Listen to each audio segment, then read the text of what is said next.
Okay. I've got my peanuts and my water next to me to sustain me. Nice.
Good afternoon, everybody.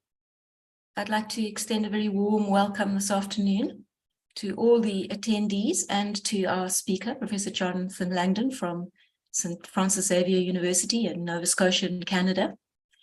And welcome you all on behalf of our Vice-Chancellor, Professor Poku, the Deputy Vice-Chancellor of the College of Humanities, Professor Mkhize, the Dean of the School of Education, Professor Msibi. All of them tender their apologies for this online webinar. I'd also just like to welcome Professor Angela James, who is the academic leader of community engagement in the School of Education, and also Professor Vaughan John, who is the cluster leader for education and development studies, the cluster within which adult education, who is hosting this particular speaker today, he leads that. So welcome everybody, and we are really excited to have Professor Langdon here with us today. I'm going to hand over now to Professor Vaughan John to do a formal introduction of Professor Langdon. Thank you, Anne, and let me also extend our thanks to Dr. Anne Harley, who's been working with our guest speaker today, Jonathan Langdon, on projects, and it's those interactions that have brought Jonathan Langdon to our university. And we're very pleased, I'm very pleased this afternoon to introduce Jonathan Langdon. Professor Langdon is a full professor in development studies and adult education at St. Francis Xavier University in Canada.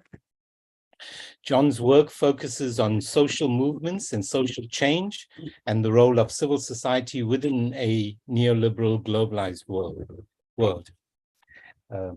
And his research has a particular focus on subaltern social movements. As an engaged scholar, John has been working with social movements in Ghana for nearly 20 years, and this work has extended to engagements with educator activists in Guatemala and in South Africa. Professor Langdon was awarded the prestigious Canada Research Chair in Sustainability and Social Change Leadership in 2015. This chair and this grant was extended in 2020, so he's currently in his second term as chair. Last year, he was awarded a partnership development grant by the Social Science and Humanities Research Council for deepening translocal leadership through social movement learning and knowledge exchange. This partnership research links struggles in two contexts in Ghana with struggles in Canada, Guatemala, and in South Africa. It is from this project that we will now learn some of the findings from the work that Jonathan's been engaged with in this partnership. And the title of his presentation today is Translocal Social Movement Learning, Movements Learning from Movements via Non-Hierarchal Ways. Over to you, John. Can I just before John begins, can I just remind everybody that if you would like to make comments during the presentation, you may do so in the chat box. But please, if you have questions that you would like to be addressed in the discussion after Professor Langdon's input, use the Q&A box. So just type in any questions that you have there, and Professor James, during the discussion period afterwards, will use that as the basis for the discussion. Thank you. Over to you, John. Thanks so much. I'm just going to share my screen here.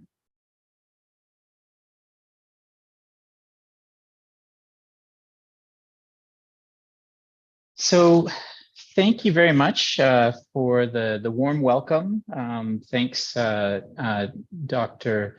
Harley and Dr. John, for your kind words, and all the colleagues at the College of Humanities and UKZN more broadly, and also here at the Church Land program, where I'm sitting right now and coming to you from the CBD of Pietermaritzburg.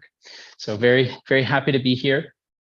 As I get started, I just wanted to note that the talk today is going to be drawing on a paper I actually published in Education is Change a little earlier, I think just at the tail end of last year.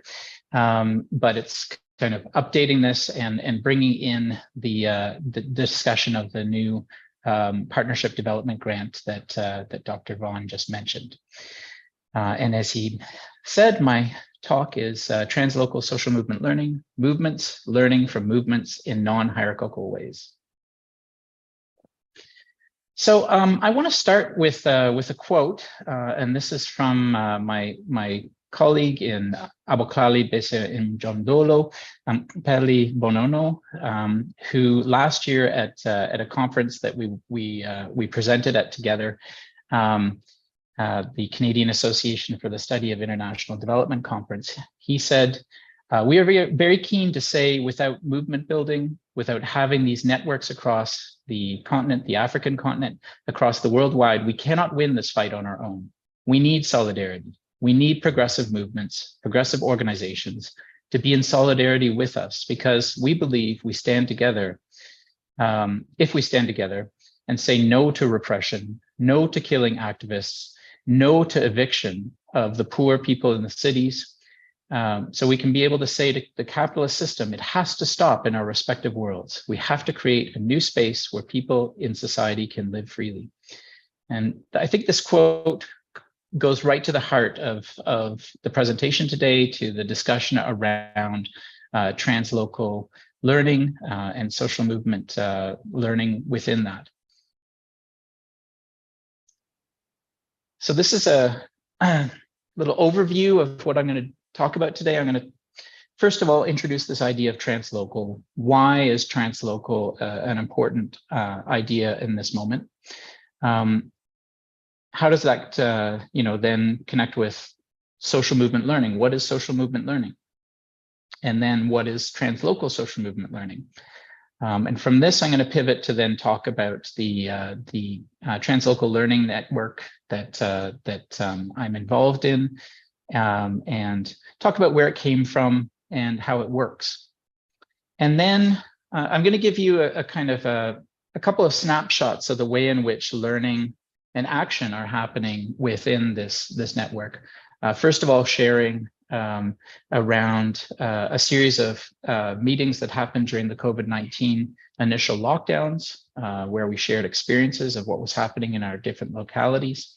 And then talking about solidarity organizing that has actually come out of this partnership, specifically around the Somor Salt Lagoon takeover, and also around arrests and assassinations that have been happening to Aboklali leadership and members. So we'll get to those later on. And then finally, I'm going to end by sharing some emerging ideas and directions that are coming out of this work.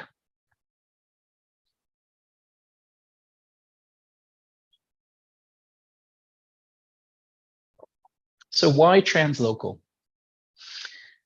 The way I like to start this is to use the current climate crisis as an opening to explain why I use the notion of translocal.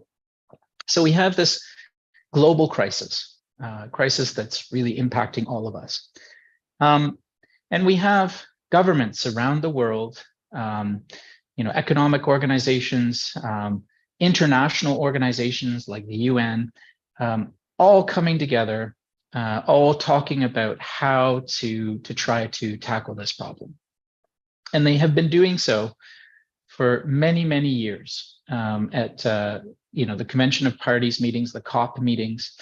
And really, if we're being honest about it, I don't think anyone would say that there's been a significant amount of progress around those meetings. A little bit, maybe, but not a significant amount. And I think we can compare that to the countless ways in which people are organizing around the world to try and address this crisis in their locality. And that kind of organizing can take many shapes. It can be trying to stop a pipeline that is going to, move oil from one part of a land to another, or to be shipped off into the offshore, and that type of thing. It could be contesting offshore drilling that's happening in an ecologically fragile area. It could be around things like trying to move off of coal and use renewable energy in local community organizing. It could be trying to think about food systems and how we can shift from depending on a food system that relies on huge amounts of imports and the movement of food around the world to a food system that's more locally based, that literally is within 100 miles or 100 kilometers of where one lives. All of these local efforts are all happening right now, and in many ways they're making significant changes within different localities. But I think we can say, if we're honest with ourselves, that there is a worry that with all these different local efforts, if they remain disconnected, if they don't understand what is happening in each other's context, that they can become a little bit isolated. And so that's really where this idea of translocal comes in. It's in contrast to a transnational approach that is being led by global institutions, national governments, and those type of things.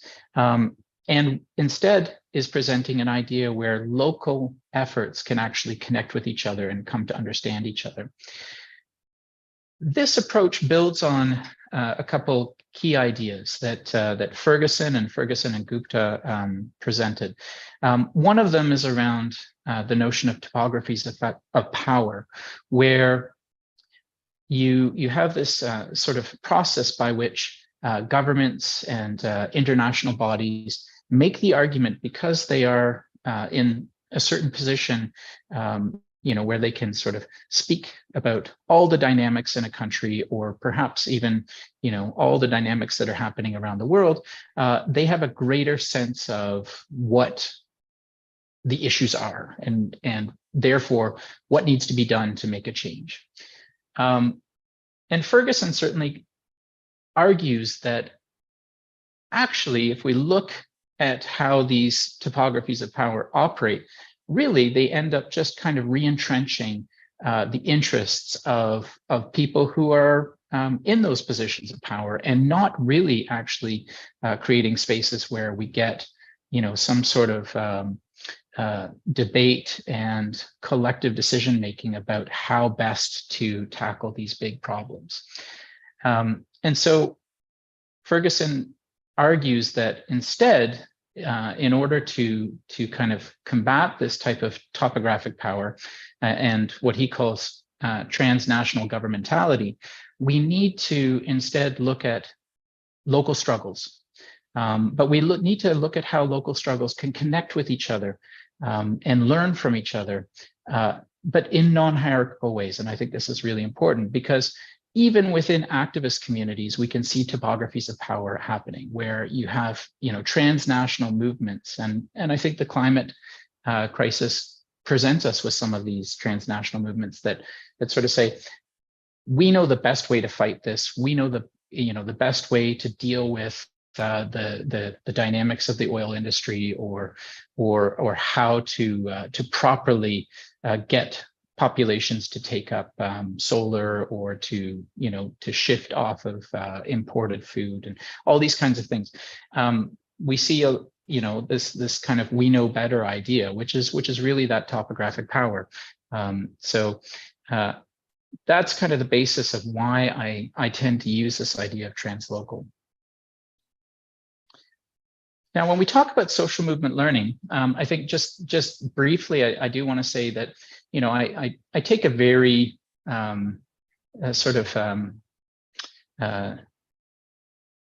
open idea of what social movements are. Social movements are people coming together, fighting a common cause, and doing so over time, and sort of being involved, not just in one event, but consistently around something to make a change. And we can get social movements of all different sizes, all different political orientations, and that's not really what I'm going to get into talking about today. I'm talking more about how learning happens within those contexts. And actually, we have a very rich field in critical adult education called social movement learning that looks specifically at this question.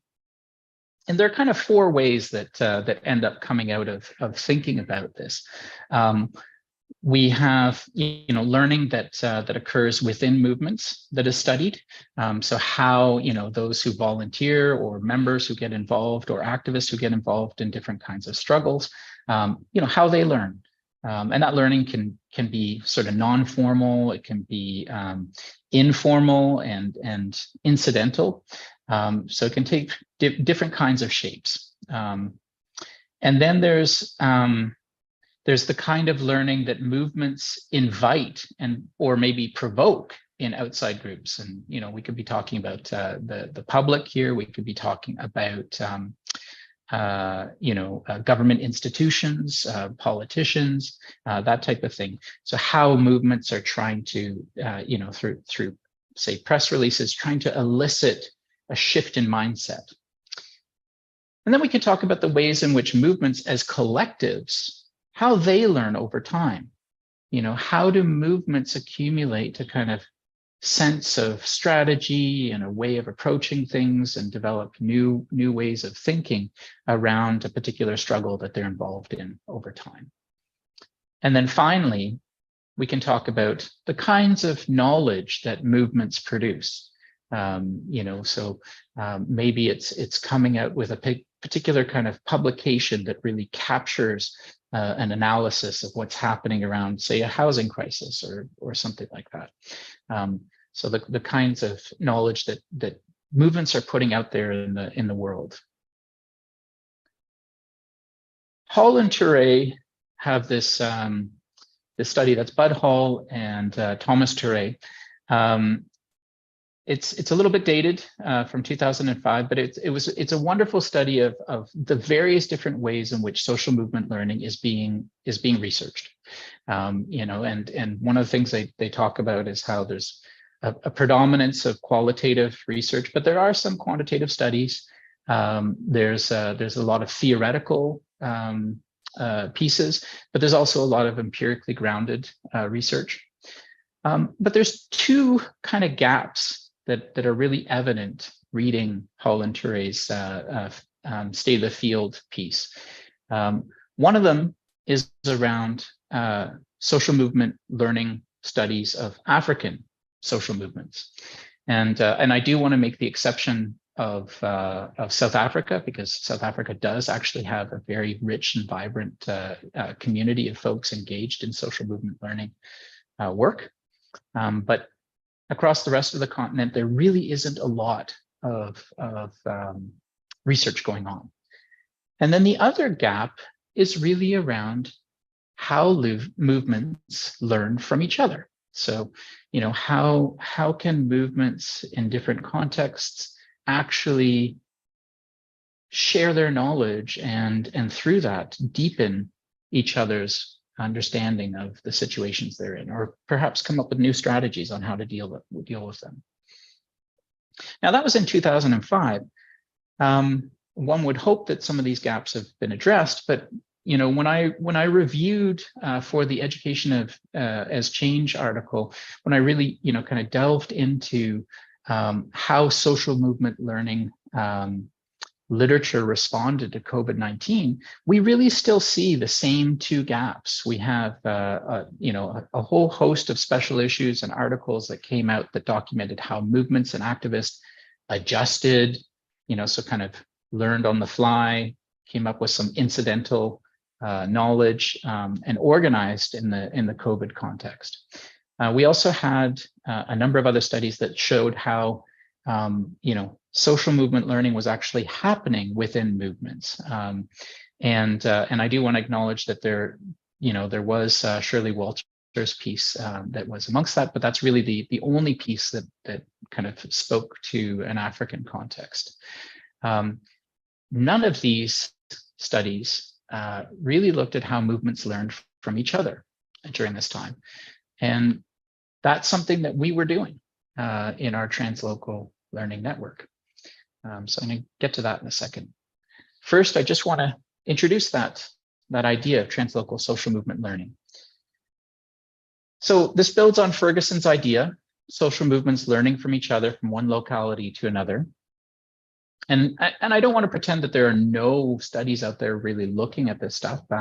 We have, a study by Deep Kapoor, for instance, that looked at how this happened, but it was happening in a locality where movements were quite close to each other, and so he described how that wasn't really working.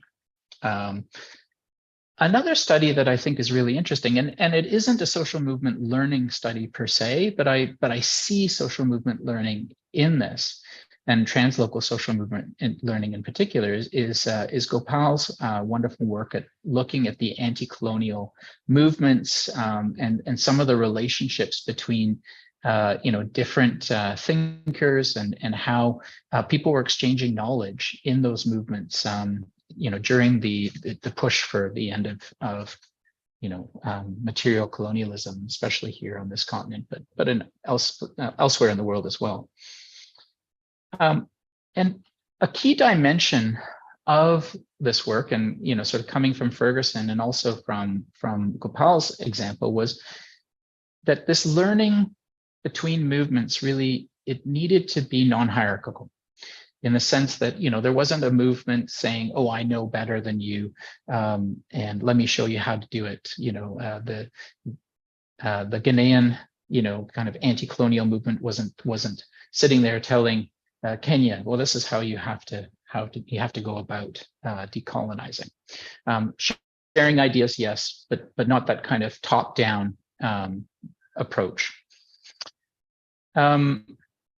And I would argue, and as we go on, I'm going to kind of bring this back in, that this really it resonates with a Freirean approach to thinking not only about how we can set up learning spaces where we can learn together and people can bring out their knowledge and also feel free to take some of the learning from another, but also this idea that when we're doing this, it's not just an act of learning, but it's with the intention to try to make a change, to try to affect some change in the world that will make situations better.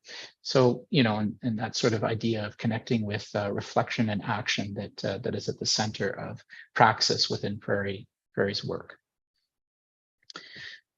The notion of translocal is something that Macfarlane, I think, does a really good job of kind of helping to deepen, and gives us this idea of assemblages. So pushing beyond this idea of kind of network, which is something that we continue to use, but I think his work helps us have a new sensibility to the way in which not only can movements as bodies kind of share their knowledge, but how, in fact, movements are porous and people within them can leave one context and move to another and share knowledge that way. Having been part of this struggle can go and become part of that struggle. So this is something that Macfarlane describes.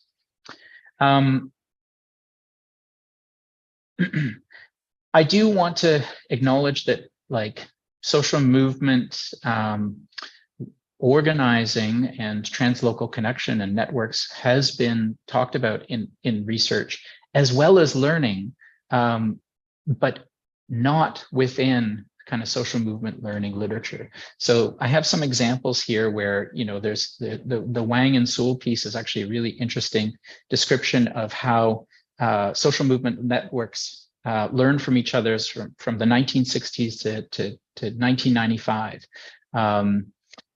Carlson's piece there, you know, talks about how there have been translocal collaborations around the housing crisis and how people have been able to learn in different contexts around the world from each other.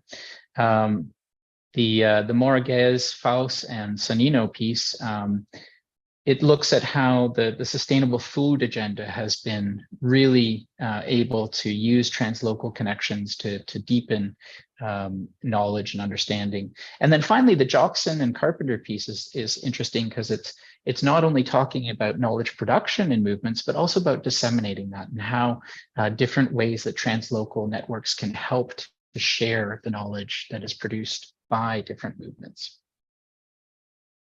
So these ideas have really been in the background of beginning to talk about a partnership and having worked together, as you'll see in a second, for many, many years. And as we started to formalize this partnership, we started to look at how to do this. And we really leaned on Michelle Fine's ideas around, you know, participatory approaches really actually being the way to build strong qualitative research, regardless of where you're coming from, because in a sense, it puts those who are producing the knowledge, those who have the experience, in the center of analysis, and also in terms of directing where the research goes. So those have been important parts of how we've built a translocal social movement learning study. And we're really hoping that this work can help to stretch the field of social movement learning beyond kind of looking at individual movements and start to really think about how movements can actually engage with each other, can actually learn from each other. And so we have this new partnership development grant that Dr. John mentioned a minute ago, where for the next 3 years, we're going to be looking at how movements actually can do this through the design case that we've done together. So now I'm going to talk a bit more about where that comes from. So this isn't something that we kind of came up with on a napkin one day.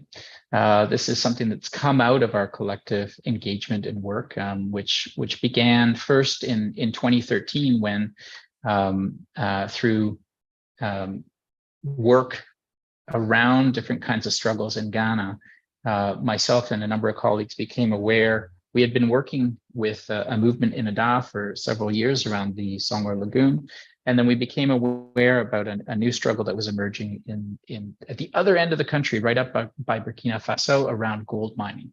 And so we brought those two movements together to start to share some of their experiences and how they were trying to tackle these issues.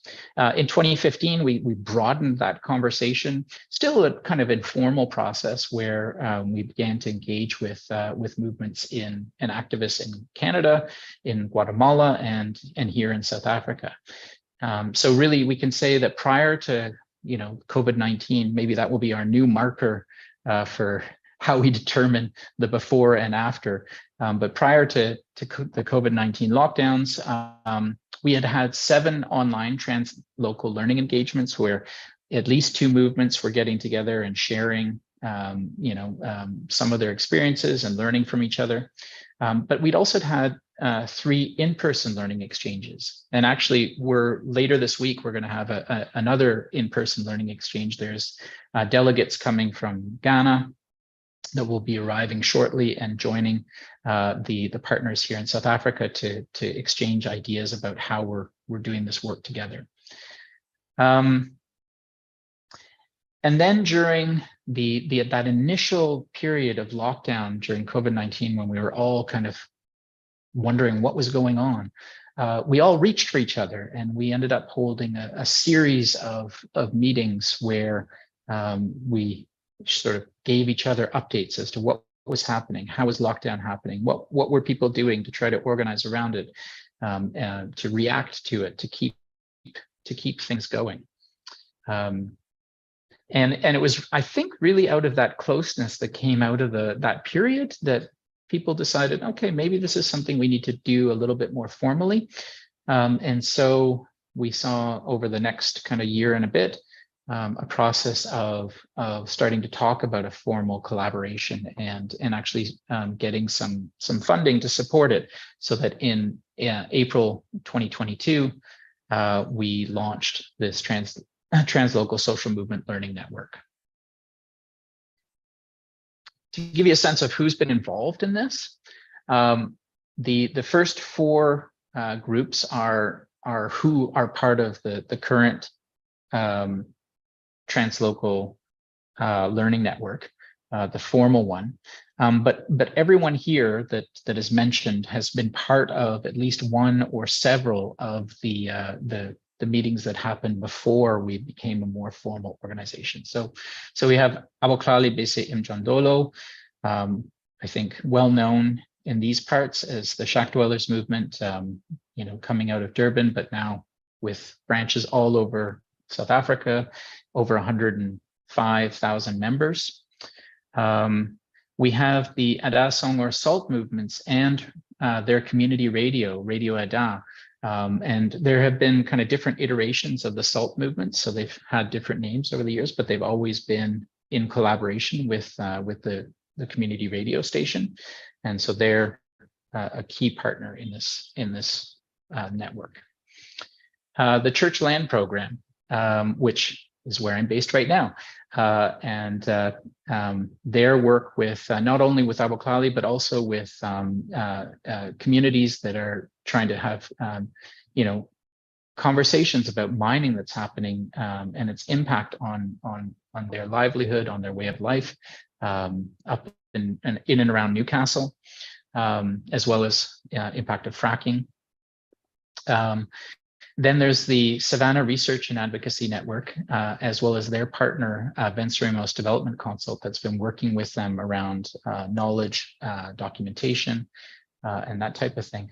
And that's the group that's really been working on this gold mining situation, where we saw artisanal, small-scale gold miners that are being displaced right now by large-scale mining, especially being led by Earl International, which formerly was known as Shanji Mining, and is a Chinese-based mining company.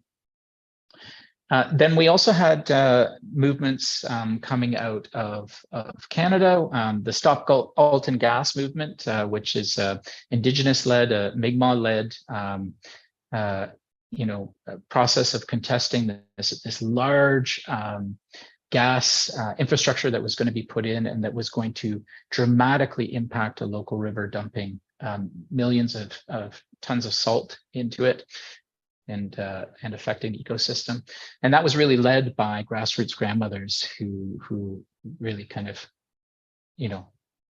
drew a line, and as a result, that project has actually been stopped.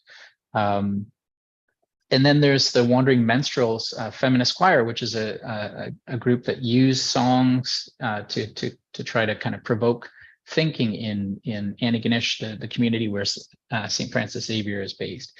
And they connected with one of the Song or Salt movements that use song a lot to kind of share, how do we use song to make change? Nueva Esperanza, which is a Mayan based school, an indigenous school in Guatemala, that comes out of the genocidal war in Guatemala and is really trying to rebuild the identity and sense of self of Mayan communities. And then finally, the Comité Campesino del Altiplano, CCDA, which is also in Guatemala, and is really defending the rights of peasant farmers, in the face of huge agricultural production companies that are trying to displace them, as well as other kinds of resource projects. And CCDA is actually in the process of formally joining the network, but as of yet is still kind of not yet formal. So how does translocal learning happen? This is the diagram that we put together when we were putting our proposal out there to describe the kind of processes of action and reflection that are happening both at the partner level and then at the translocal level when partners will kind of develop a story of what's happening in their particular struggle, share it with the broader network, get ideas, get feedback, and also hear the stories of other struggles, and then bring those ideas back to their movement context, and perhaps, you know, come up with some new ideas, new approaches. But then also the story evolves, the struggle evolves. There's always ongoing dynamics, and so then bringing that story back, and so there's a kind of a constant process of movement here and action reflection that's happening within this cycle. And now I want to kind of switch to sharing a little bit of what's come out of this whole process of sharing over several years, and in particular, I'm going to start with some research that was done just after those 4 different meetings where we were sharing what was happening around lockdown. And you'll see the voices here are from the Ghana context, because those are the folks who stepped up and said they really wanted to be part of this research. But you'll see that the other members of this network are reflected in their comments. So there's 3 sharings that I'm going to, 3 learnings that I'm going to share that came out of this research, and this is really what's documented in that Education as Change article that I just published. So COVID has had a significant impact on all movements. It seems kind of, you know, a little bit, you know, yes, I guess it's impacted everybody, but I think it's how it's impacted, which is really telling. So the Radio Ada participant says, if COVID-19 is keep your distance, stay at home, all that, it is as if suddenly those in power who are perpetrating the takeover of our resources have a God-given ally to cheat our people. And this is a deeply important reflection in the midst of a process where the Songor Lagoon, which is West Africa's largest salt-yielding lagoon, was being given out as a monopoly concession to an industrialist, an investor, without any real involvement of the people who are going to be most impacted by this. You know, you're talking 60,000 people that gain their livelihood from this resource, and a 400-year-old tradition of winning salt artisanally from this resource. So, you know, COVID-19 has played an instrumental part in enabling this monopoly takeover of the resource. Venceremos participant said, well, the coalition activities, that's SRAN, the Savannah Research Advocacy Network, have had to re-strategize and to use a virtual platform because of the limitations and challenges of COVID. That's why we have to adopt the virtual platforms in order to continue the work plans that we've set out, but couldn't do physically. So, you know, the kind of learning that's happened with this pivot online and the way in which, you know, organizations that have deep skills at engaging with community are suddenly now, okay, how do we do this thing, you know, at a distance and on these devices? So it reflects some pretty deep impacts. As a second learning, all members of the network also talked about how they've learned from each other through these meetings that were held. A SRAN participant, that's Savannah Research Advocacy Network, said, you saw quite recently the radio program that was organized. At one radio, the emerging mining issues, and now because of that radio program, Euro Radio has agreed to institutionalize every Friday as a time with the mining movements. so that we use that to educate the emerging mining citizens watch groups in the Upper East region. And this was really taking off from the example of Radio Ada and the way in which Radio Ada has used its ability to get information out to communities to help move the struggle along. An Ada social movement participant said, "We have similar concerns that we are fighting for. They have to do with water, and ours is also water. In a way, the group in Alton Gas, the water protectors, they are doing advocacy. They are mothers protecting their land. It involves the environment. If you compare, you can see that what they are fighting for has to do with gas. The gas they are mining and polluting their river. Ours has to do with salt and mining being abused. Unfortunately, the resource is being given out to an investor and they are destroying the resource." During the dialogue, we realized that we are on the same level.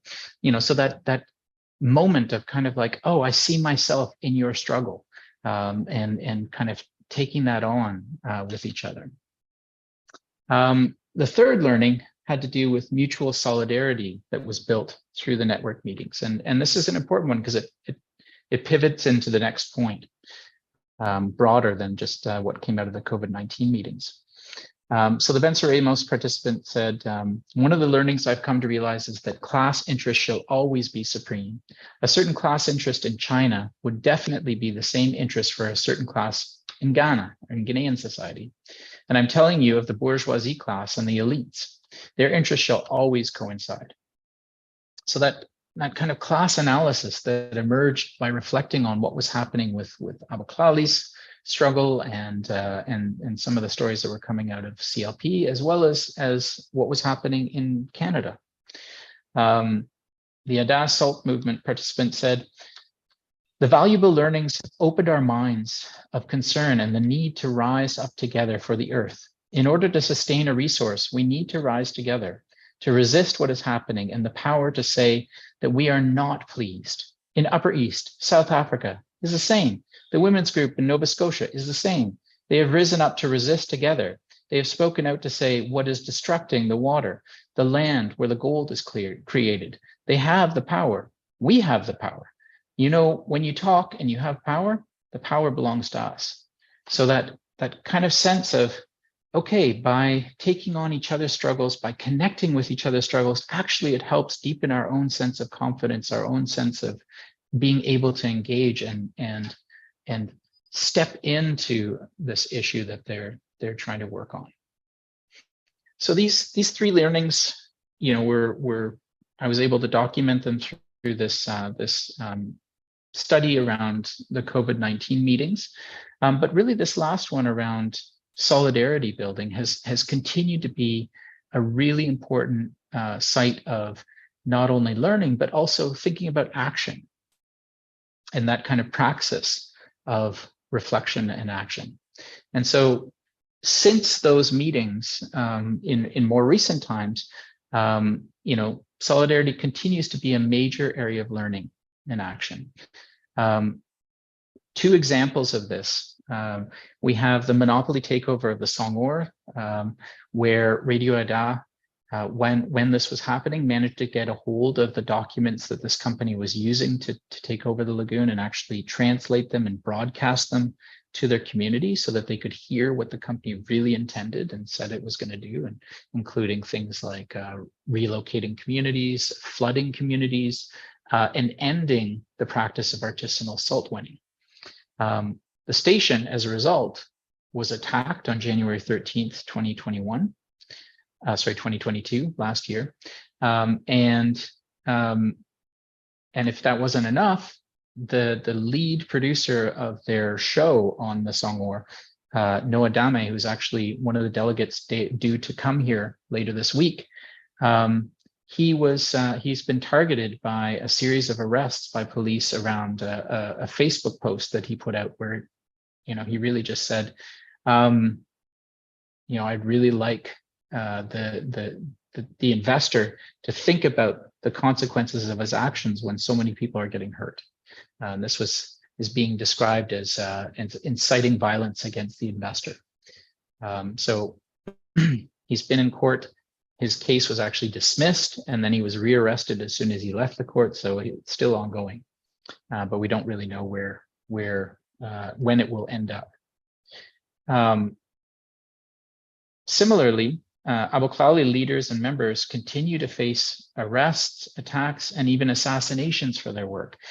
As I'm going to talk about in a minute, I'll name some of the folks that have been arrested and also some of the folks that have lost their lives in an effort to try to bring dignity to communities that continue to wait for things to change here in South Africa, for them to feel like they're going to see benefits from the end of the apartheid era, where they're going to see housing and water and lights, but also that they'll be treated as humans, as important members of society. These are all things that are part of the movement's ongoing work.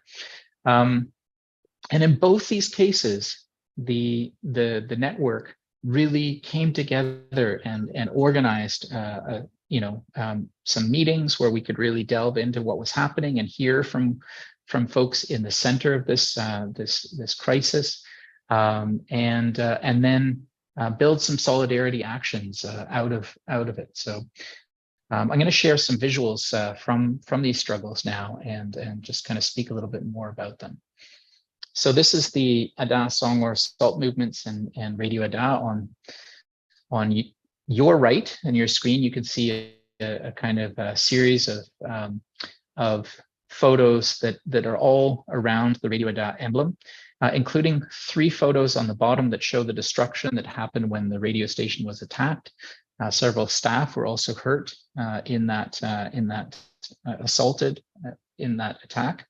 But you also see the reaction of several community groups that came and spoke in solidarity with the radio station about how the radio station is their radio station. They flocked to the station to defend it when they heard about the attack, and brought succor and relief to the workers at the station. On the other side, you can see a couple different demonstrations that different iterations of the movement in Ada have led, all really with the point of saying no decisions about this lagoon without involving all of us, without us being part of what is going to happen to this lagoon, because it's not only part of our livelihood, but it's really part of how we understand ourselves in the world, going back several hundred years. Out of the attack, there were all sorts of solidarity actions that happened locally, including a solidarity walk. But then our movement, our translocal network really came out strongly to support the station, and organized some reaching out to various different media houses to get their story carried internationally. The Canadian Broadcasting Company carried it. A community radio network across the United States carried the news, and also some different networks in Spain carried it. And I also know that Abu Klali was really raising the issue here in South Africa. Turning to the Abu Klali BCM Jondolo context, it was really the case of Peli Bonono and his arrest, along with Siniko Mia and Mafiwe Kasala and Lando Chadzi. Their arrest around the Inkanana community and the work that Abu Klali was engaged there. That really brought the network together, and so we organized a meeting to try to understand what was happening. And then meanwhile, there were all sorts of demonstrations that were happening by Abu Klali members, and it led to a petition that was launched by the Translocal Learning Network to help get some international pressure to free the various different Abu Klali members that had been arrested.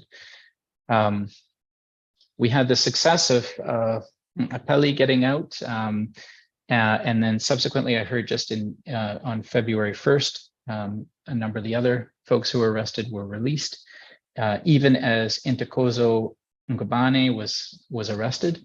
But at the same time, around the same community, Ikananana, there's been several assassinations of young leaders around the community.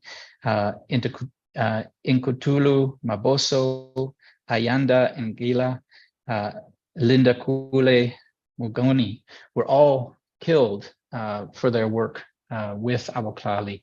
And these deaths have to stop. And this is one of the things that we've also come together to really reflect on and think about what kind of solidarity actions can be taken by different members when these kinds of things are done. Messages, trying to get what's happening out there into broader circulation and all those kinds of things. So this is where I'm really kind of now coming to the end of my talk, and I wanted to end with a couple emerging ideas that are coming out of this work. I think Prof. John was saying that I was going to present findings. We're still in the first year, going into the second year of this work, so I don't want to present findings per se. But I think based on the informal stuff that happened prior to the start of this new formal partnership, we can talk about a couple key things. One is this idea of non-hierarchical reflective learning and action, and how crucial this is to not only kind of learn and share from one another, but really to drive that reflection and action process where it can start to lead to, out of this reflection, okay, we need to do this. We need to take action to support our comrade who's been arrested. Our brothers and sisters in Ada who have been attacked. Those kinds of things. And that's really speaking directly to the Freirean kind of notion of praxis, not just kind of learning together, but learning in that reflection and action, taking action in the world process. Going back to that quote that started the whole presentation, Pelly's quote, I think it's really clear in that quote, not only is this kind of thing, these kind of networks really important from his point of view, but it's really the path to make the kind of change that he sees as necessary. That collaborating and having solidarity with each other is really how we're going to see some changes. And I think that's part of the idea of this translocal work. It's really important to share, but it's also to fight that isolation in that sense that in different localities, people can make an impact, and through that impact, we can start to see some significant change in our world. And that's really where I wanted to end today, and pass it back to Angela James, Dr. Angela James, so that we can have some questions and some discussion time. So thanks very much. Absolutely. Thank you so much, Jonathan. I think, in listening to the presentation, it's quite clear that social movements have really had major changes in terms of the way in which they have been identified, in terms of the way in which they mobilize. And also in thinking about it as you were presenting, I just want to do a quick summary, if you don't mind.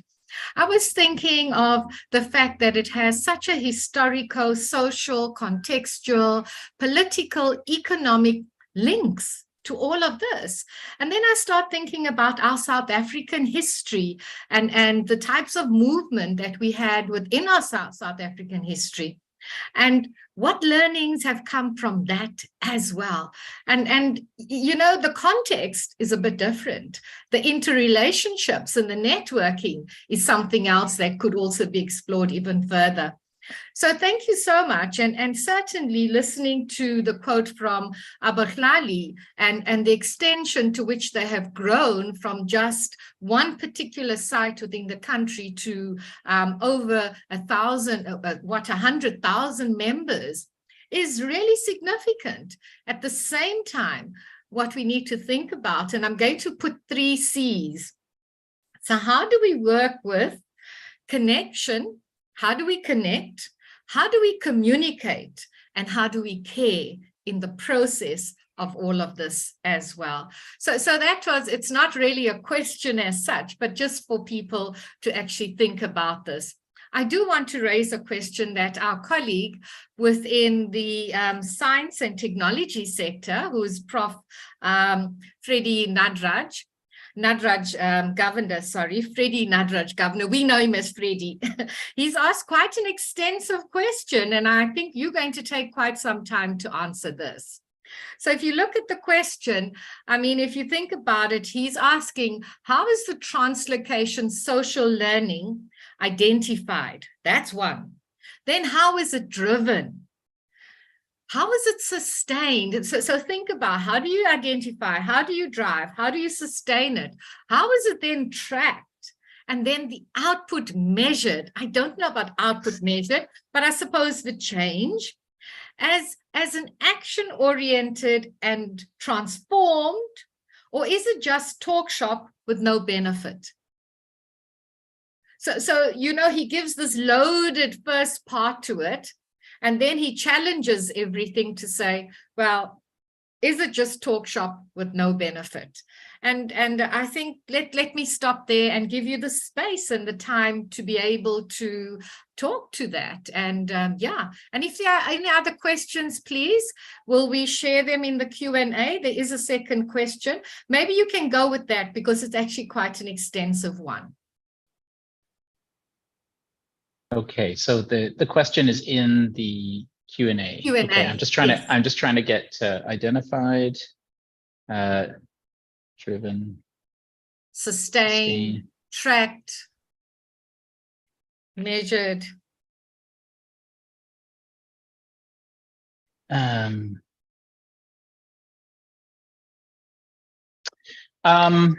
Okay, well, I think what I might do is, first of all, thanks for the question.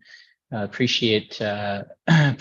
I appreciate the kind of spirit of it as well. You know, I think there's a lot of tendency out there for us to do a lot of talking about things and not necessarily seeing a lot of action. So I think that's where maybe this is coming from. And I guess what I would do is start with is this all talk and that's it. By really, I guess, challenging that with the sense of saying, well, are these social movements not taking action in their world? And in every one of these cases, the movements that are at the center of this work are in the process of really trying to challenge something that's happening to destroy livelihoods and futures of folks in particular spaces. So maybe that's part of how things are identified is around that kind of question of, what kind of organizing is happening and what's it in response to. In every single one of these contexts, these movements have had some ability to challenge, to organize, to push, to raise the question of what's happening, to essentially not allow this change to happen unchallenged.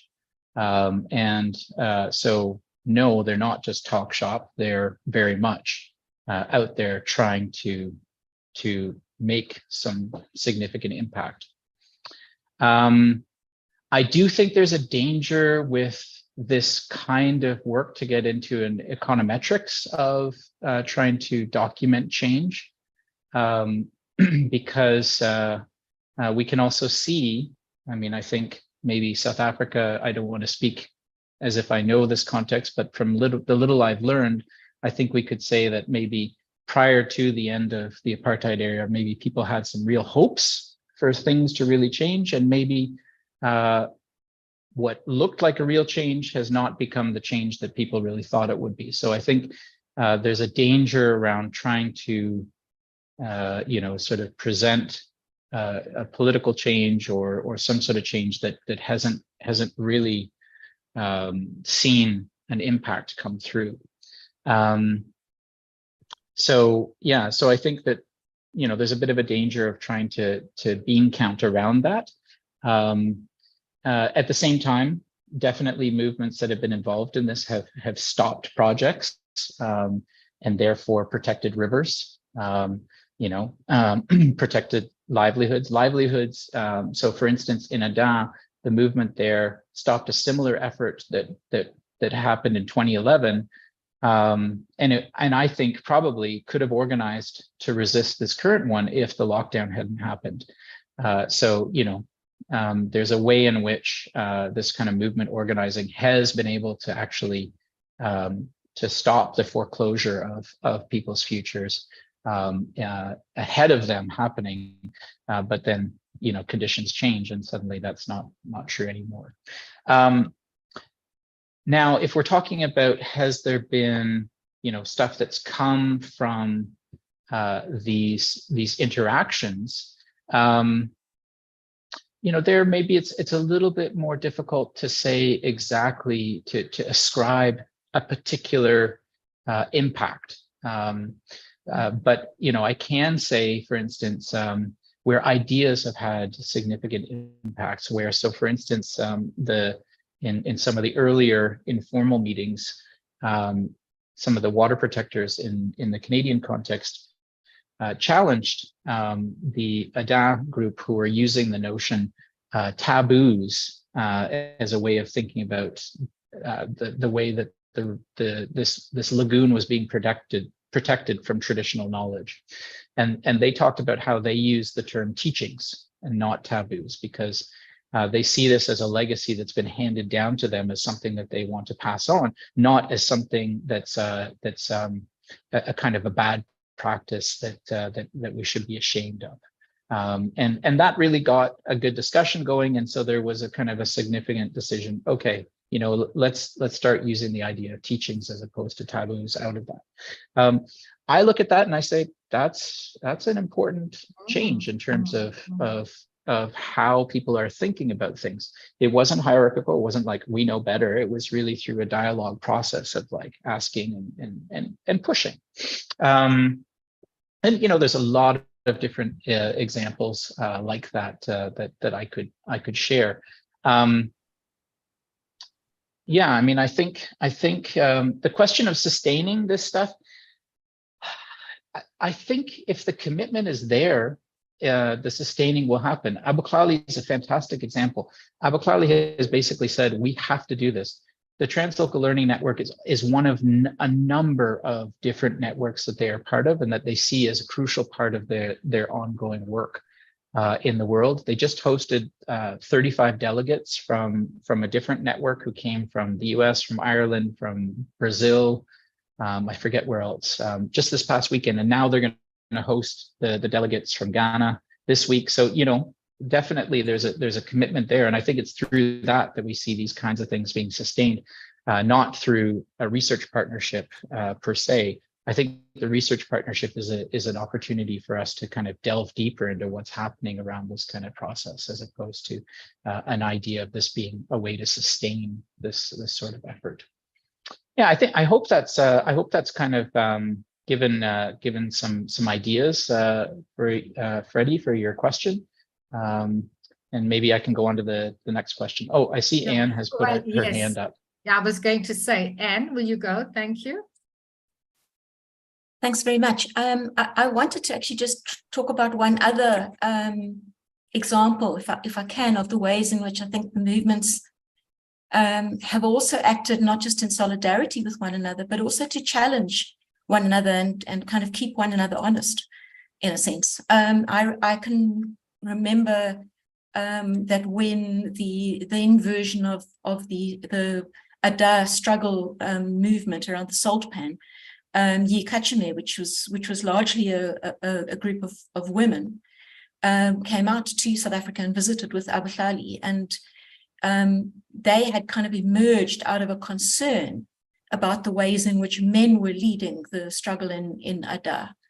And I can quite clearly remember some of the UKZN women saying to me, we want to ask Abuhlali, what are they doing about the women? We want to make sure that there are women in this movement, and so we want to specifically kind of challenge them on that. So I think that that's also been one of the really kind of critical parts of this process of action and reflection on behalf of the ways in which the different movements are challenging one another. Yeah, Okay. that's a wonderful example. Thanks, Anne. Yeah, yeah. Thank you so much, Anne. There is another question from Tabani Kumalo, and I'm not sure if you can see that one, but you speak about non-hierarchical approach, ideas of sharing solutions from every member of those involved. Is it about curbing ego drives? Or are you just refusing the imposing of ideas brewed somewhere in other contexts, reprimanding colonialist tendencies? So I'm not sure if you get the gist of that particular question. Thanks very much, Tubani. The idea of non-hierarchical sharing and learning is I think it very much is a response to. I mean, we can use different kinds of ways of thinking about this. The patriarchy. We can talk about capitalist approaches.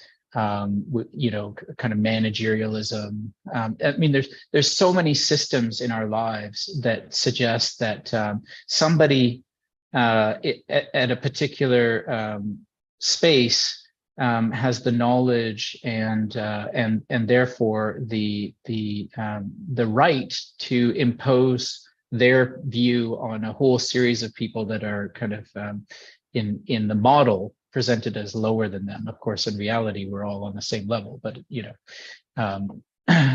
this idea of somebody being in a higher place in terms of this kind of thing is highly questionable.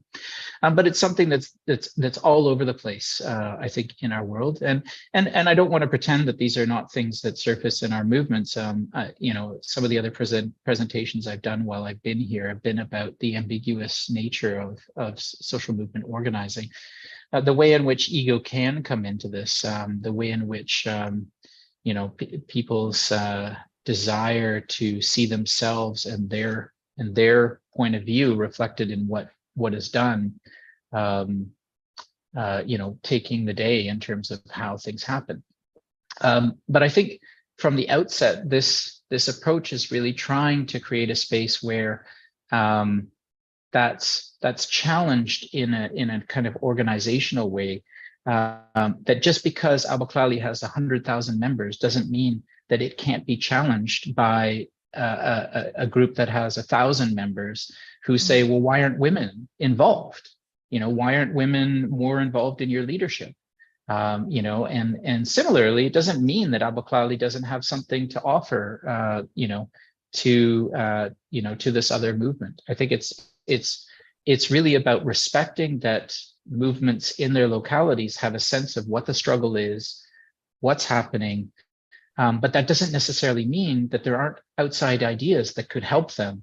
But they need to be outside ideas that are reflected upon by those who are in that particular struggle. So that's really the way that I'm thinking about it. But yeah, I don't pretend for a second that there aren't ways in which ego can come into this, or or the way in which this larger societal kind of idea that circulates that somehow there are people that's that notion of topographies of power, that there's somebody located at some place who has a better understanding of the struggle than those who are most impacted by it. And I think most of these movements consistently circle back around, and this is one of their characteristics, I would argue, they circle back around to say, no, we need to listen to those who are most impacted by this and hear what they're saying, and that needs to be what drives what we do. So I think that, going back to that how to identify these things, I think that's also been one of the processes that's been used to identify. And it's actually part of, Anne and I have developed a bit of a kind of an approach to thinking about subaltern social movements that really is part of this thinking as well. But I don't really have the time to kind of get into that right now. So. Okay, so thank you for that, Jonathan. And as you are talking, I'm just thinking to myself, well, you gave the example of teachings and taboos, and just thinking about that, I started thinking and imagining how the group of people actually got together and the conversations that were happening around in order for the thinking, because it is about the thinking from taboos to teachings, and this is how those deep conversations, we may not see it as deep conversations, but it is with the individuals who are integrally involved in the various processes and those contextual spaces. Their lives are so entrenched in everything that is happening. I want to, before I go to T. Crankshaw, I want to actually ask, and this is a controversial one, and maybe you can talk to it afterwards. How do you turn political movements into social movements? But anyway, let's go to Crankshaw. And the comment on the question is, thank you for a very interesting and thought-provoking presentation. I found myself wondering if social movements learning would have more success in grassroots movements as compared to civil society. Thanks for that question, because I think that, we're always struggling with labels. We're always struggling with labels to try to find a way to differentiate things, and I'm using them, so I'm not pretending that that's not something I'm engaging with. I think there are examples of organizations and groups in civil society that have really taken on this approach to continuously asking reflective questions about what they're doing and how it's impacting folks, and how to ensure that what they're doing is there's an accountability around what they're doing, as opposed to accountability to a funder, accountability to the people that are really being impacted by whatever's being done. So I don't want to, brush all civil society with the same brush.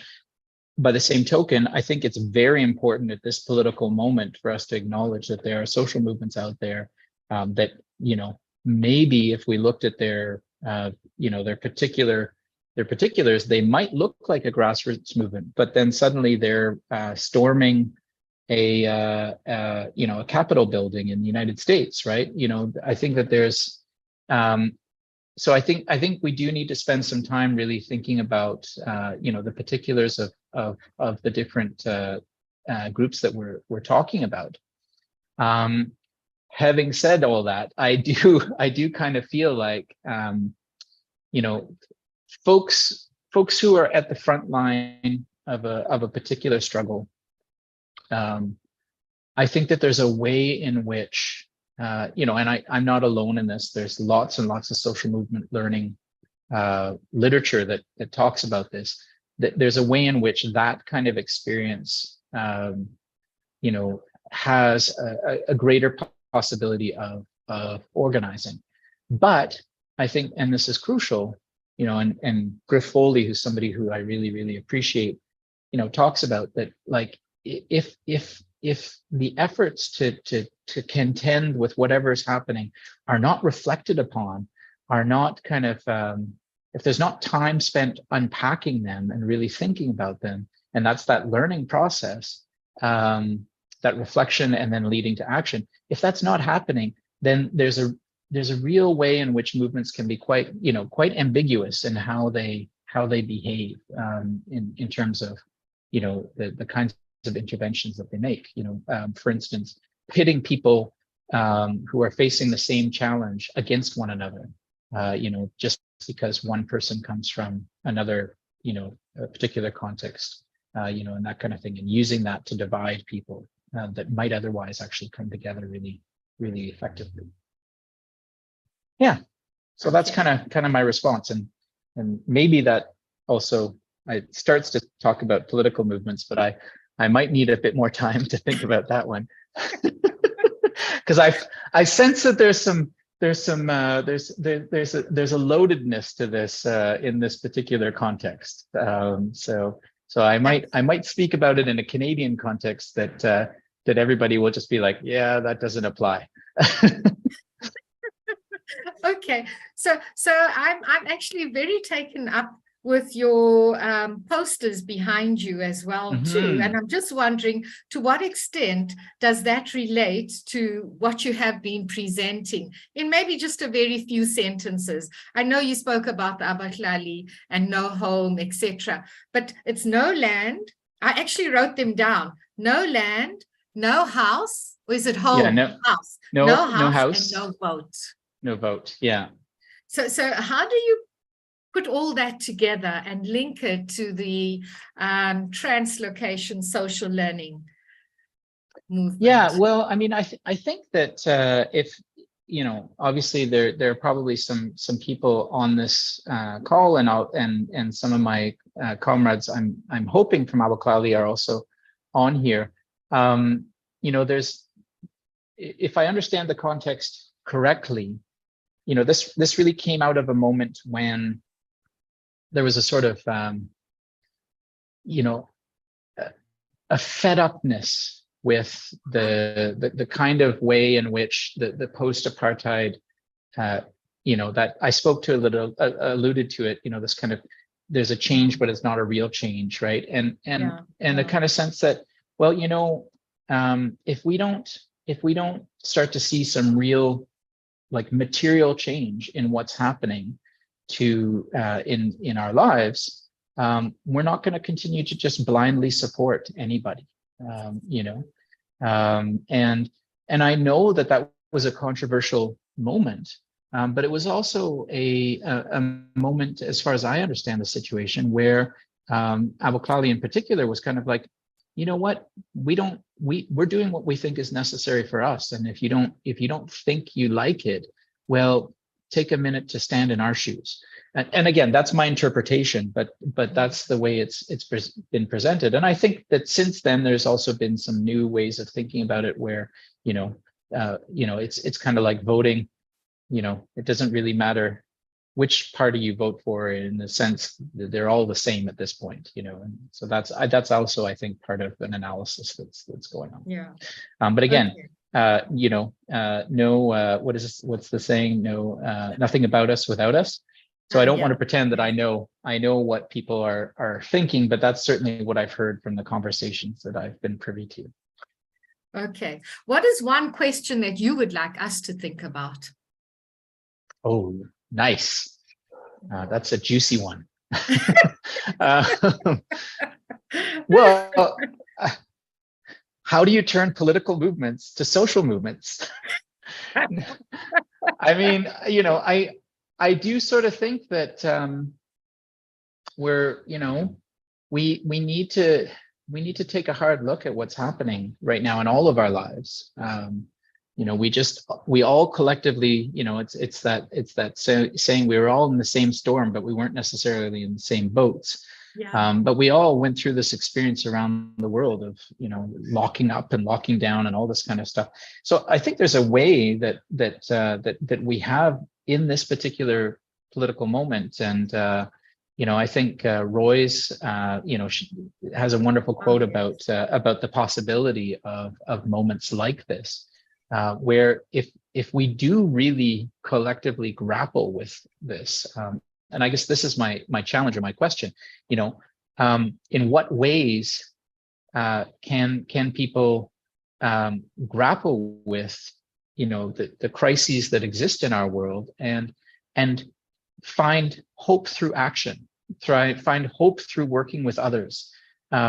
I think that there are many opportunities in our lives, and so I would invite everybody to kind of think about how you can get involved and recommit to getting involved in those particular actions, and through that, you know, maybe there'll be some of the change that we need. Oh, well, I think that should be a, oh, and now the hardy-dars are going helter-skelter. Anyway, I think that should be a fantastic note to end on, but I would like to ask Dr. Anne Harley if she'd like to make a closing comment, and also Prof. Vaughan John as well. Thank you. Thank you very much. Thank you so much. And thank you, John. I'm going to just try and thank everybody that is necessary for putting this kind of event together. So first of all, just to say thank you very much to everybody who's attended. It's been very good to see the number of participants. It's been very good to have really thoughtful, engaged questions. I think that we could all agree that these are questions that are a cut above questions that are quite often what we receive in events like this. So thank you very much to everybody who has attended.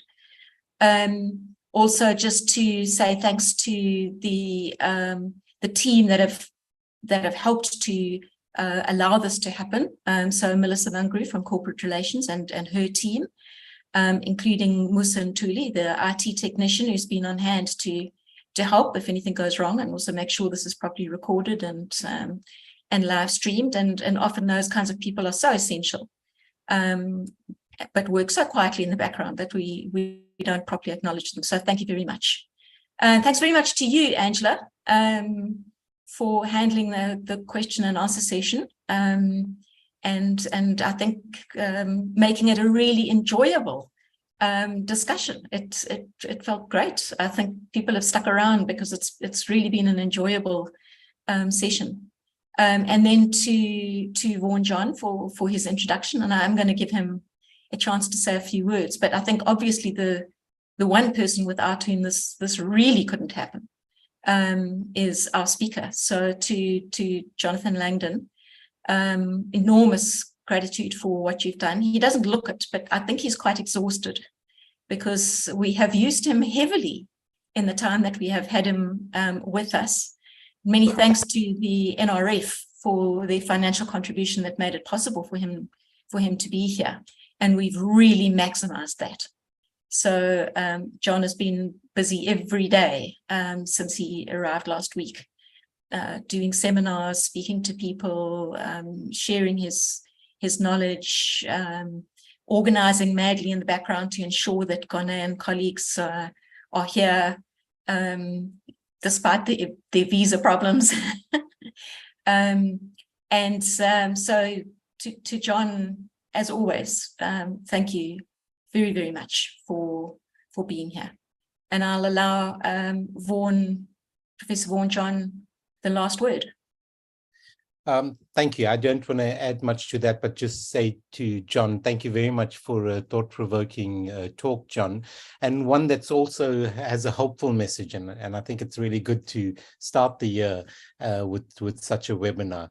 I did have a question that was prompted by your diagram about the case studies, but it's not the time to ask that now. And so I will engage with you on that later, because I'd like to learn more about that. But it's been a great webinar, and I think on behalf of the DVC of the college and the Dean of the school, thank you so much for the webinar and for giving us a lot to think about and to act on.